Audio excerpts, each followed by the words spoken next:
बोली एक अनमोल धन है। मीठी बोली बोलने वाला व्यक्ति हर सुख प्राप्त करता है। और इसी बात को महान मुंशी प्रेमचंद ने अपनी एक कहानी के जरिए भी समझाने की कोशिश की है, जिस कहानी का शीर्षक है ज्योति।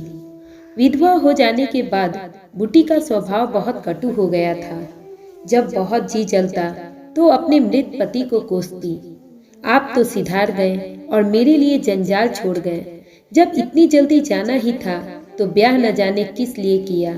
घर में भुनी भांग नहीं, चले थे ब्याह करने। वे चाहती तो दूसरी सगाई कर लेती। अहीरों में इसका रिवाज है। देखने सुनने में भी बुरी न थी। दो एक आदमी तैयार भी थे, लेकिन बूटी पतिव्रता कहलाने के मोह को न छोड़ सकी। और ये सारा क्रोध उतरता था उसके बड़े बेटे मोहन पर, जो अब 16 साल का था। सोहन अभी छोटा था और मैना अभी लड़की थी। ये दोनों अभी किसी लायक नहीं थे। अगर ये तीनों ना होते तो बूटी को क्यों इतने कष्ट होते। जिसका थोड़ा सा काम कर देती वही रोटी कपड़ा दे देता। जब चाहती किसी के सिर बैठ जाती। अब वो अगर बैठ जाए तो लोग यही कहेंगे कि 3-3 बच्चों के होते इसे ये क्या सूझी। मोहन भरसक उसका भार हल्का करने की चेष्टा करता। गायों भैंसों को सानी पानी धोना मथना ये सब कर लेता, लेकिन बूटी का मुंह सीधा न होता। वह रोज एक न एक खुजन निकालती रहती और मोहन ने भी उसकी घुड़कियों का परवाह करना छोड़ दिया था। पति उसके सिर ये गृहस्थी का भार क्यों छोड़कर चला गया, उसे यही गिला था। बेचारी का सर्वनाश ही कर दिया। न खाने का सुख मिला, न पहनने ओढ़ने का, न और किसी बात का। इस घर में क्या आई, मानो भट्टी में पड़ गई। उसकी वैधव्य साधना और आदृत्य भोग लालसा में सदैव द्वंद्व सा मचा रहता और उसकी जलन में उसके हृदय की सारी मृदुता जलकर भस्म हो गई। पति के पीछे और कुछ नहीं तो बूटी के पास 400-500 रुपए के गहने थे, लेकिन एक एक करके सब उसके हाथ से निकल गए। उसी मोहल्ले में उसी के बिरादरी की कितनी औरतें थी जो उससे जेठी होने पर भी गहने झमकाकर, आंखों में काजल लगाकर, मांग में मोटी सी रेखा डालकर मानो उसे जलाया करती थी। इसलिए अब उनमें से कोई भी विधवा हो जाती तो बूटी को खुशी होती और ये सब सारी जलन वो लड़कों पर निकालती, विशेषकर मोहन पर। वो शायद सारे संसार की स्त्रियों को अपने ही रूप में देखना चाहती थी। उत्साह में उसे विशेष आनंद आता था। उसकी वंचित लालसा जल न पाकर ओस चाट लेने में ही संतुष्ट होती थी। फिर ये कैसे संभव था कि वो मोहन के विषय में कुछ सुने और पेट में डाल ले। जो ही मोहन संध्या समय दूध बेचकर घर आया, बूटी ने कहा, देखती हूँ तू अब सांड बनने पर उतारू हो गया है। मोहन ने प्रश्न के भाव से देखा और कहा, कैसा सांड, क्या बात है? तू रुपया से छिपकर नहीं मिलता, उस पर कहता है कैसा सांड? तुझे लाज नहीं आती? घर में पैसे पैसे की तंगी है और वहाँ उसके लिए पान लाए जाते हैं, कपड़े रंगाए जाते हैं। मोहन ने विद्रोह का भाव धारण किया। अगर उसने मुझसे 4 पैसे के पान मांगे तो क्या करता? कहता कि पैसे दो तो लाऊंगा। अपनी धोती रंगने को दी तो उससे रंगाई मांगता। मोहल्ले में तू ही एक धन्ना सेठ है और किसी से उसने क्यों नहीं कहा? या मैं नहीं जानता, मैं क्या बताऊं? तुझे अब छैला बनने की सूझती है? घर में भी कभी 1 पैसे का पान लाया है? यहाँ पान किसके लिए लाता? क्या तेरे लिखे घर में सब मर गए? मैं न जानता था तुम पान खाना चाहती हो। संसार में 1 रुपया ही है पान खाने जो। शौक श्रृंगार के भी तो कोई उम्र होती है। बूटी जल उठी। उसे बुढ़िया कह देना उसकी सारी साधना पर पानी फेर देने जैसा था।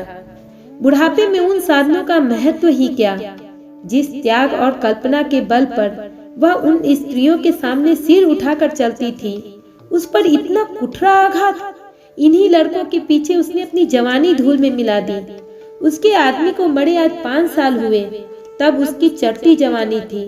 3 बच्चे भगवान ने उसके गले में मर दिए, नहीं तो अभी वो है कै दिन की। चाहती तो आज भी ओट लाल किए, पाँव में महावर लगाए, अनवट बिछुए पहने मटकती फिरती। ये सब कुछ उसने लड़कों के कारण त्याग दिया और आज मोहन उसे बुढ़िया कहता है। रुपया उसके सामने खड़ी कर दी जाए तो चूहिया सी लगेगी। फिर वह अभी जवान है और बूटी बुढ़िया है। बोली, हाँ और क्या, मेरे लिए तो फटे चिथड़े कपड़े पहनने के दिन है। जब तेरा बाप मरा तब मैं रुपया से 2-4 साल ही बड़ी थी। उस वक्त कोई घर कर लेती तो तुम लोग का कोई पता न लगता, गली गली भीख मांगते फिरते। लेकिन मैं कह देती हूँ, अगर तू फिर उससे बोला तो या तो तू ही घर में रहेगा या मैं ही रहूंगी। मोहन ने डरते डरते कहा, मैं उसे बात दे चुका हूँ अम्मा। कैसी बात? सगाई की। अगर रुपया मेरे घर में आई तो झाड़ू मार कर निकाल दूंगी।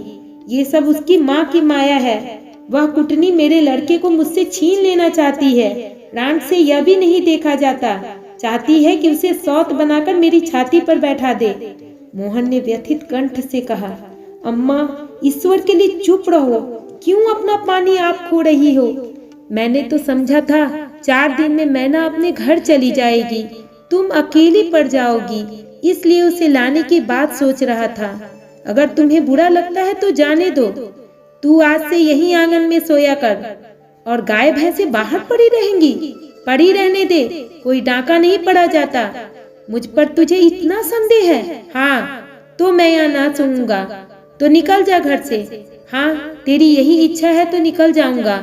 मैना ने भोजन पकाया। मोहन ने कहा, मुझे भूख नहीं है। बूटी उसे मनाने न आई। मोहन का युवक हृदय माता के इस कठोर शासन को किसी तरह स्वीकार न कर सका। उसका घर वह ले ले, अपने लिए वह कोई दूसरा ठिकाना ढूंढ निकालेगा। रुपया ने उसके रूठे जीवन में एक सिनिकता भर दी थी। जब वह अव्यक्त कामना से चंचल हो रहा था, जीवन कुछ सूना सूना लगता था। रुपया ने नव बसंत की भांति आकर उसे पलवित कर दिया। मोहन को जीवन में एक मीठा स्वाद मिलने लगा। कोई काम करना होता पर ध्यान रुपया की ओर लगा होता।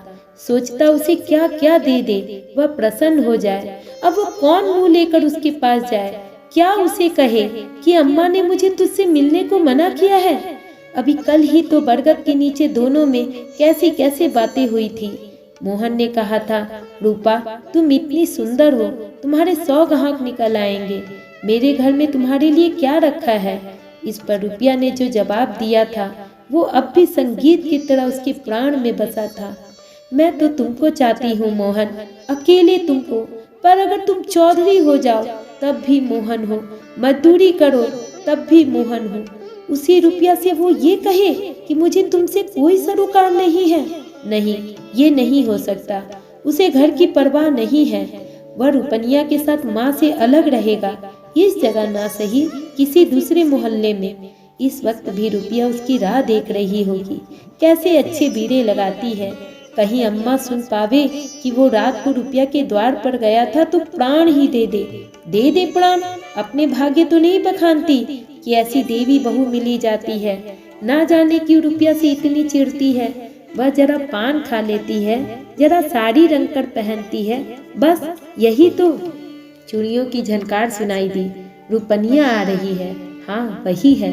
रुपया उसके सिराहने आकर बोली, सो गए क्या मोहन? घड़ी भर से तुम्हारी राह देख रही हूँ, आए क्यों नहीं? मोहन नींद का मक्कर किए पड़ा रहा। रुपया ने उसका सिर हिलाकर फिर कहा, क्या सो गए मोहन? उन कोमल उंगलियों के स्पर्श में क्या सिदगी थी, कौन जाने। मोहन की सारी आत्मा उन्मत्त हो उठी। उसके प्राण मानो बाहर निकलकर रुपया के चरणों में समर्पित हो जाने के लिए उछल पड़े। देवी वरदान के लिए सामने खड़ी है। सारा विश्व जैसे नाच रहा है। उसे मालूम हुआ जैसे उसका शरीर लुप्त हो गया है। केवल वह एक मधुर स्वर की भांति विश्व की गोद में चिपटा हुआ उसके साथ नृत्य कर रहा है। रुपया ने कहा, अभी से सो गए क्या जी? मोहन बोला, हाँ जरा नींद आ गई थी रूपा। तुम इस वक्त करने क्या आई हो? कहीं अम्मा ने देख ले तो मुझे मार ही डालेगी। तुम आज आए क्यों नहीं? आज अम्मा से लड़ाई हो गई। क्या कहती थी? कहती थी रुपया से बोलेगा तो मैं प्राण दे दूंगी। तुमने पूछा नहीं रुपया से क्यों चिढ़ती हो? अब उनकी बात क्या कहूँ रूपा, वह किसी का खाना पहनना नहीं देख सकती। अब मुझे तुमसे दूर रहना पड़ेगा। मेरा जी तो ना मानेगा। ऐसी बात करोगी तो मैं तुम्हें लेकर भाग जाऊंगा। तुम मेरे पास एक बार रोज आया करो बस, और मैं कुछ नहीं चाहती।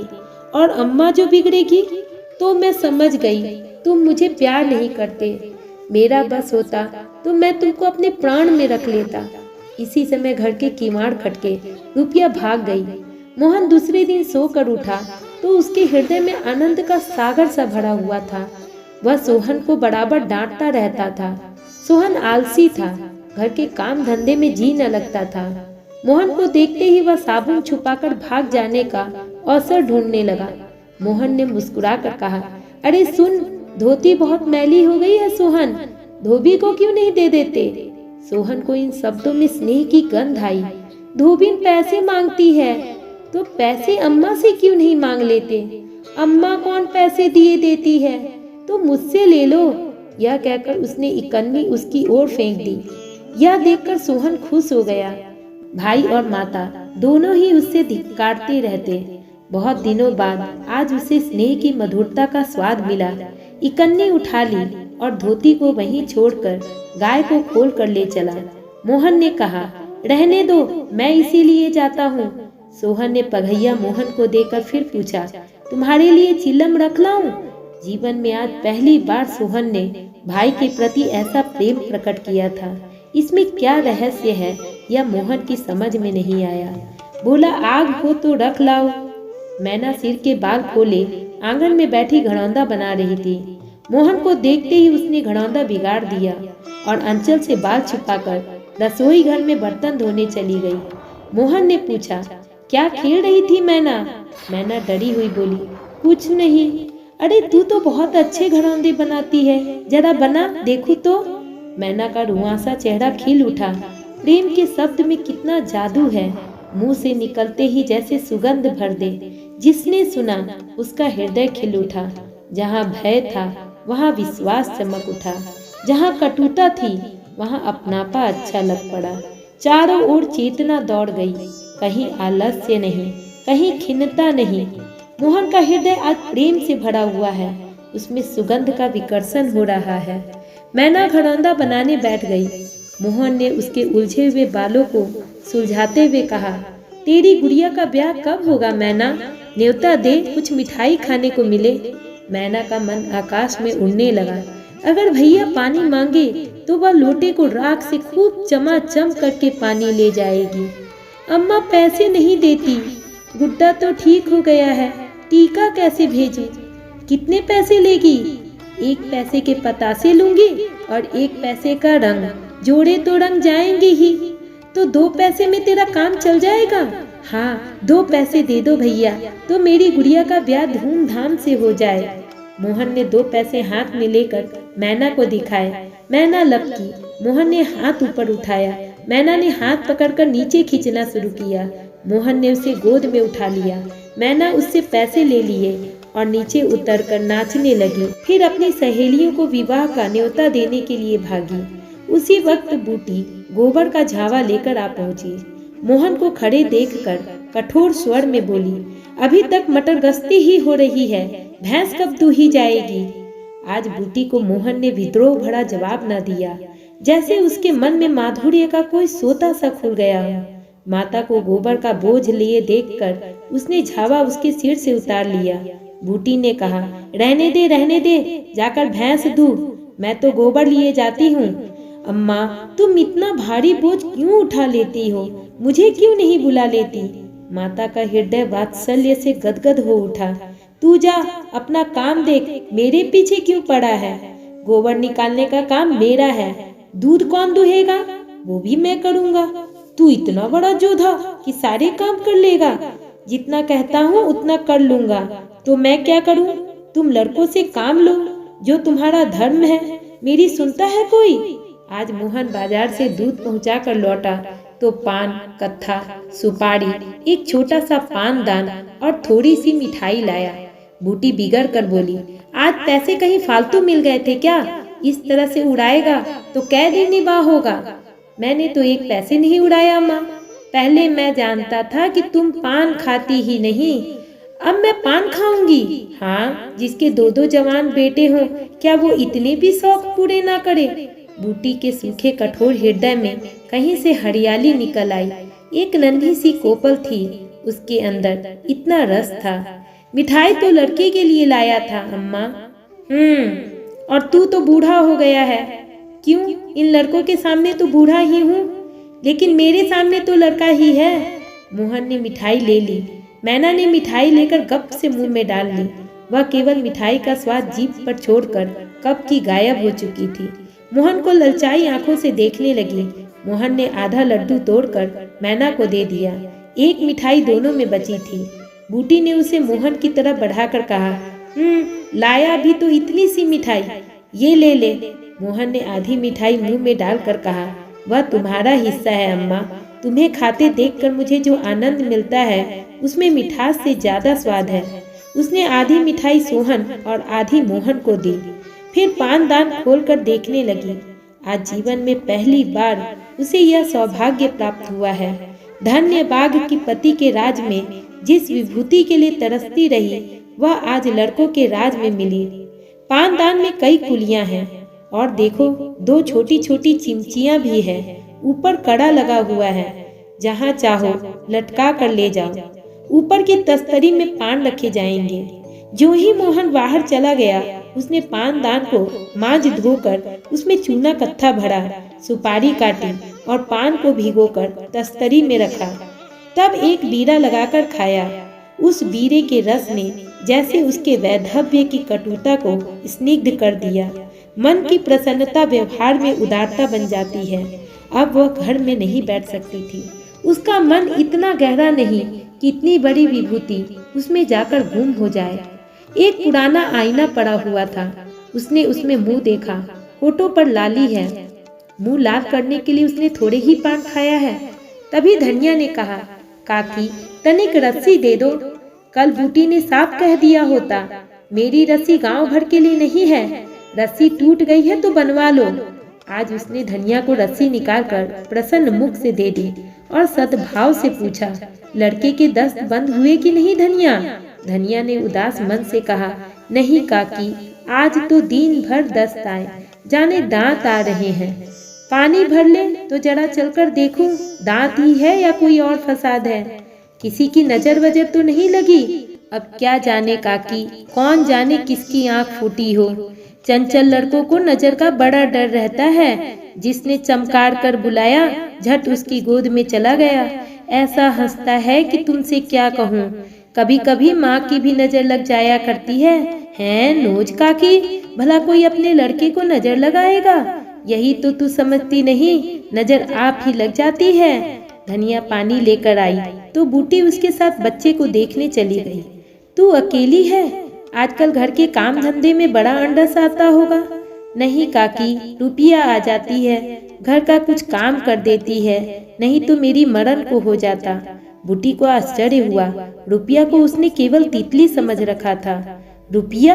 हाँ काकी, बेचारी बड़ी सीधी है। झाड़ू लगा देती है, चौका बर्तन कर देती है, लड़के को संभालती है। गाड़े समय कौन किसकी बात पूछता है? उसे तो अपने मिस्सी काजल से छुट्टी ना मिलती होगी। यह तो अपनी अपनी रुचि है काकी। मुझे तो इस मिस्सी काजल वाली ने जितना सहारा दिया, उतना तो कोई भक्तन ने भी ना दिया। बेचारी रात भर जागती रही। मैंने कुछ दे तो नहीं दिया। हाँ, जब तक जीऊंगी उसका जस गाऊंगी। तू उसके गुण अभी नहीं जानती धनिया। पान के लिए पैसे कहाँ से आते हैं, किनारदार साड़ियाँ कहाँ से आती है। मैं इन बातों से नहीं पड़ती काकी। फिर शौक श्रृंगार करने को किसका जी नहीं चाहता। खाने पीने की यही तो उम्र है। धनिया ने बच्चे को खटोले पर सुला दिया। बूटी ने बच्चे के सिर पर हाथ रखा, पेट में धीरे धीरे उंगली गड़ा कर देखा, नाभि पर हींग का लेप करने को कहा। रुपिया बेनिया लेकर उसे छनने लगी। बूटी ने कहा, ला बेनिया मुझे दे दे। अरे बेनिया मैं डुला दूंगी तो क्या छोटी हो जाऊंगी? तू दिन भर यहाँ काम धंधा करती है, थक गई होगी। तुम इतनी भली मानस हो, और यहाँ लोग कहते थे कि तुम बिना गाली के बात नहीं करती, मारे डर के तुम्हारे पास ना आई। बूटी मुस्कुराई। लोग झूठ तो नहीं कहते। मैं आंखों देखी मानूं कि कानों की सुनी। मोहन ने इसे कह तो दी होगी। दूसरी लड़की होती तो मेरी तरफ मुंह भी न करती, मुझे जलाती, मुझसे ऐंठती। इसे तो जैसे कुछ मालूम ही ना हो सकता है मोहन ने इससे कुछ कहा ही ना हो। हाँ, यही बात है। आज रुपया बूटी को बड़ी सुंदर लगी। ठीक तो है, अभी शौक श्रृंगार ना करेगी तो कब करेगी। शौक श्रृंगार इसलिए बुरा लगता है कि ऐसे आदमी अपने भोग विलास में मस्त रहते हैं। किसी के घर में आग लग जाए उससे मतलब नहीं, उसका काम तो दूसरों को रिझाना है। जैसे अपने रूप की दुकान सजाकर राहों चलतों को बुलाती हैं कि जरा इस दुकान की सैर भी करते जाइए। ऐसे उपकारी प्राणियों का श्रृंगार बुरा नहीं लगता, नहीं बल्कि और भी अच्छा लगता है। इससे मालूम होता है इसका रूप जितना सुंदर है इसका मन भी उतना सुंदर है। फिर कौन नहीं चाहता कि लोग उसके रूप की बखान करें। किसी दूसरे की आंखों में छुप जाने की लालसा किसे नहीं होती। बूटी का यौवन कब का विदा हो चुका था, फिर भी यह लालसा उसे बनी हुई है कि कोई उसे रस भरी आंखों से देख लेता तो उसका मन कितना प्रसन्न हो जाता। जमीन पर पांव नहीं पड़ते। फिर तो रूपा अभी जवान है। उस दिन से रूपा प्रायः 2-1 बार नित्य बूटी के घर आती। बूटी ने मोहन से आग्रह करके उसके लिए अच्छी सी साड़ी मंगा दी। अगर रूपा कभी बिना काजल लगाए या बेरंगी साड़ी पहने आ जाती तो बूटी कहती, बहू बेटियों को यह जोगिया भेष अच्छा नहीं लगता, यह भेष तो हम जैसी बूढ़ियों के लिए है। रूपा ने एक दिन कहा, तुम बूढ़ी काहे से हो गई अम्मा? लोगों को इशारा मिल जाए तो भौड़ों की तरह तुम्हारे द्वार पर धरना देने लगे। बूटी ने मीठे तिरस्कार से कहा, चल मैं तेरी माँ की सौत बनकर जाऊंगी। अम्मा तो बूढ़ी हो गई तो क्या तेरे दादा अभी जवान बैठे हैं? हाँ, ऐसे बड़ी अच्छी मिट्टी है उनकी। बूटी ने उसकी ओर रस भरी आंखों से देखकर पूछा, अच्छा बता, मोहन से तेरा ब्याह करा दूं? रूपा लजा गई, मुख पर गुलाब की आभा दौड़ आई। आज मोहन दूध बेचकर लौटा तो बूटी ने कहा, कुछ रुपए पैसे जुटा, मैं रूपा से तेरी बातचीत कर रही हूँ। दोस्तों, मीठे बोल की शक्ति को कितनी खूबसूरती से समझाया है मुंशी प्रेमचंद ने हमें। अगर आपको यह कहानी पसंद आई है तो इस वीडियो को लाइक करें और मेरे चैनल को सब्सक्राइब करें। धन्यवाद।